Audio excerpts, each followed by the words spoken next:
I went through it. Now they say I'm immune. I feel so powerful. I'll walk into that audience. Misconception number 1. Once you get COVID-19, you're forever immune.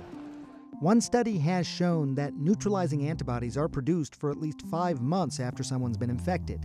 But we don't know just how that translates to how long someone will be protected or immunized after an infection. We're starting to see a number of cases that are being reported of people who get reinfected, well-documented cases of people who were infected after a relatively brief period of time. So you really have to be careful that you're not completely, quote, immune. Misconception 2.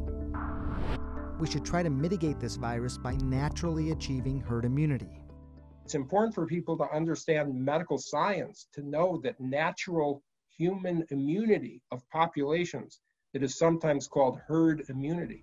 It's very important that that develops. That's how viruses are eradicated. Let me clarify something. Herd immunity is not necessarily a bad thing. It's just a question of how you get there. One way is a vaccine, which many people are hopeful for, but what Dr. Scott Atlas seems to be describing is just letting the infection run free. And now this idea has gained more traction with a controversial declaration written by some scientists who seem to be encouraging those who are not vulnerable to go ahead and get exposed to COVID-19, to resume normal life in order to reach herd immunity. A majority of our nation, more than 90% of the population, remains susceptible. What CDC Director Dr. Robert Redfield is talking about is a study that shows fewer than 10% of the people in the United States have likely been infected. And keep in mind, to achieve herd immunity, that number would need to be around 60 to 70% of the population.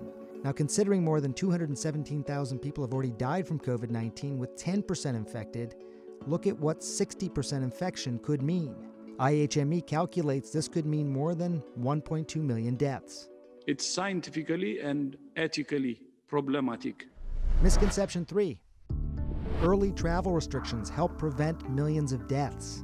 The country would have been left wide open. Millions of people would have died, not 200,000. On February 2nd, the Trump administration began to implement travel restrictions from mainland China. Restrictions, but not a complete ban, since U.S. citizens and permanent residents were still able to travel into the country from China. Travel bans could potentially prevent this infection in a country, but not if they're instituted solely for the people who are traveling as citizens of the foreign countries.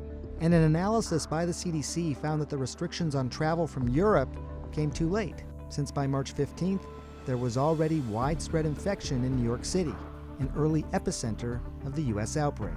Back then, we had fewer than 100 deaths. Now we have more than 200,000.